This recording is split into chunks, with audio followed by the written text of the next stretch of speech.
bagaimana asal mulanya anak gembala yang sederhana ini bisa membaca. Dia pernah masuk seminari hingga berusia 16 tahun. Kedua orang tuanya ingin dia menjadi pastor, agar dia bisa menjadi kebanggaan keluarga mereka yang hanya petani sederhana. Mereka harus bekerja keras sekedar untuk bisa makan dan minum, sama seperti domba-domba itu.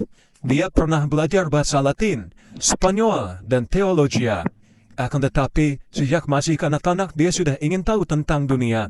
Dan baginya, ini lebih penting daripada mengenal Tuhan dan mempelajari dosa-dosa manusia. Suatu siang ketika sedang mengunjungi keluarganya, dia memberanikan diri mengatakan pada ayahnya bahwa dia tidak ingin menjadi pastor, tapi dia ingin menjadi berkelana. Orang-orang dari seluruh dunia pernah melewati desa ini, nak, kata ayahnya. Mereka datang untuk mencari hal-hal baru, tapi ketika pergi lagi, sebenarnya mereka sama saja seperti saat mereka datang. Mereka mendaki gunung untuk melihat kastil itu, dan mereka menyimpulkan bahwa masa lalu lebih baik daripada masa sekarang. Orang-orang ini ada yang berambut pirang atau berkulit gelap, tapi pada dasarnya mereka sama dengan orang-orang yang tinggal di desa ini. Tapi aku ingin melihat kastil-kastil di kota-kota asal mereka, si anak lelaki menjelaskan. Saat melihat negeri kita, orang-orang ini juga mengatakan ingin tinggal di sini selamanya, ayahnya melanjutkan. Aku juga ingin melihat negeri mereka, serta cara hidup mereka, sahut anaknya. Orang-orang yang datang kemari itu punya uang banyak, sehingga mereka mampu bepergian, kata ayahnya. Di kalangan kita, hanya para gembala yang berkelana. Kalau begitu, aku mau menjadi gembala saja. Ayahnya tidak berkata-kata lagi. Keesokan harinya, dia memberikan pada putranya kantong berisi 3 mata uang emas Spanyol kuno. Dulu aku menemukan ini di ladang. Aku ingin ini menjadi bagian warisanmu, tapi gunakanlah untuk membeli ternak. Bawalah mereka ke padang-padang. Dan suatu hari nanti akan kusadari kau sadari, negeri kitalah yang paling subur, dan perempuan-perempuan kitalah yang paling cantik. Lalu dia pun memberikan restu kepada putranya. Di mata ayahnya, sang anak melihat hasrat untuk berkelana juga ke seluruh dunia, dan hasrat ini masih tetap hidup, meski ayahnya terpaksa menguburnya dalam-dalam selama bertahun-tahun. Karena mesti memikul beban berat, mencari air minum, makanan, serta tempat berteduh yang sama setiap malam sepanjang hidupnya. Cakrawala menyemburatkan warna merah, dan sekonyong-konyong matahari muncul. Si anak lelaki teringat percakapan dengan ayahnya, dan berasa bahagia. Dia telah melihat banyak kastil dan bertemu banyak perempuan, namun tak ada yang bisa menandingi gadis yang menunggunya beberapa hari perjalanan dari sini. Dia punya jaket, buku yang bisa ditukarnya dengan buku lain, dan kawanan dombanya. Tapi yang paling penting, dia dapat menjalani mimpinya setiap hari. Seandainya sudah berjemu dengan padang-padang di Andalusia, dia bisa menjual domba-dombanya dan pergi ke laut. Andai dia sudah jenuh dengan laut, tentunya dia tahu banyak tentang kota-kota lain, perempuan-perempuan lain, dan kesempatan-kesempatan lain yang membahagiakan. Aku tak bisa menemukan Tuhan di seminari, pikirnya sambil menatap matahari terbit. Sedapat mungkin dia mencari jalan baru untuk berkelana. Dia belum pernah masuk ke gereja yang sudah hancur itu. Meski telah berkali-kali dia melewati daerah ini, dunia ini begitu luas tak terbatas. Dia tinggal membiarkan domba-dombanya menentukan arah sendiri untuk beberapa waktu. Dan dia pasti menemukan hal-hal menarik.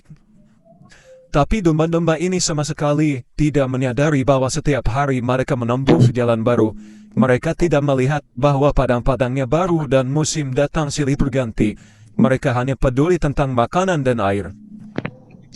Barangkali kita semua seperti itu, pikir si anak lelaki. Bahkan aku tidak pernah memikirkan perempuan lain sejak berjumpa dengan putri saudagar itu. Dia memandang matahari dan memperkirakan dia akan sampai di Tarifa sebelum tengah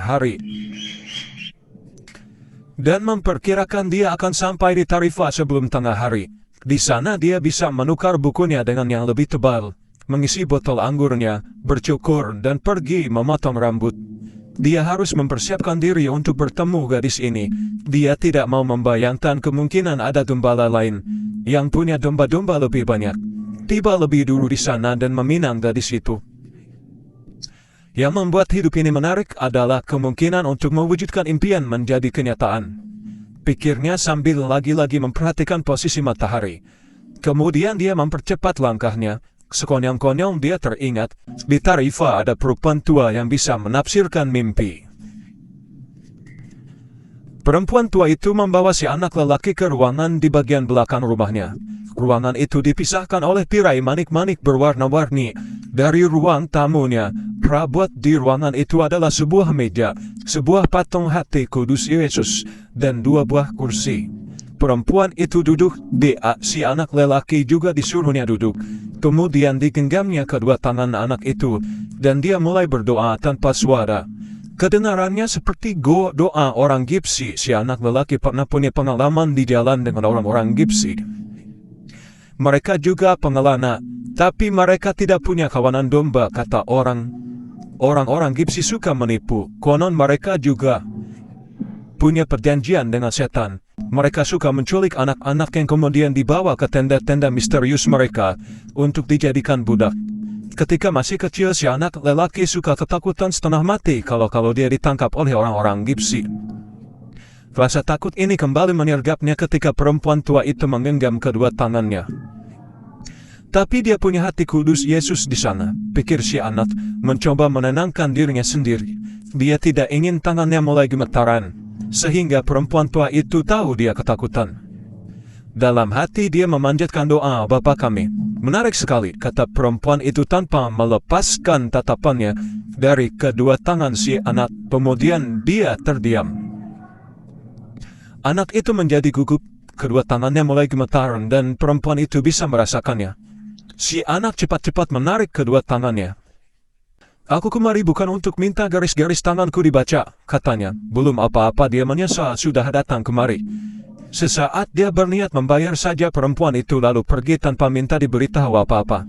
Dia merasa telah berlebihan menganggap penting mimpinya yang berulang itu. "Kau datang kemari karena ingin tahu arti mimpi-mimpimu itu," kata si perempuan tua. "Mimpi-mimpi adalah bahasa Tuhan. Kalau Tuhan berbicara dalam bahasa kita, aku dapat menafsirkan apa yang dikatakannya. Tapi bahasa apapun yang dia gunakan, aku akan minta bayaran untuk jasaku ini." Tipuan lagi, pikir si anak, tapi dia memutuskan untuk mengambil resiko tersebut. Gembala selalu mengambil risiko dengan serigala dan musim kemarau. Itulah yang membuat kehidupan gembala jadi menarik. "Aku sudah 2 kali mendapatkan mimpi yang sama," kata si anak. "Dalam mimpiku aku ada di padang bersama domba-dombaku. Tahu-tahu muncul seorang anak kecil, dan dia mulai bermain-main dengan binatang-binatangku. Aku tidak suka kalau ada yang berbuat begitu sebab domba-domba itu takut pada orang asing. Tapi anak-anak selalu bisa mengajak mereka bermain. Tanpa mereka jadi takut. Entah kenapa aku tidak tahu bagaimana binatang bisa tahu umur manusia." "Ceritakan lebih banyak tentang mimpimu," kata perempuan itu. "Aku mesti meneruskan memasak, dan berhubung uangmu tidak banyak, aku tidak bisa memberimu banyak waktu." Anak itu masih terus bermain-main dengan domba-dombaku selama beberapa waktu. Si anak lelaki melanjutkan agak kesal. Lalu tiba-tiba anak itu meraih kedua tanganku dan memindahkanku ke piramida-piramida Mesir.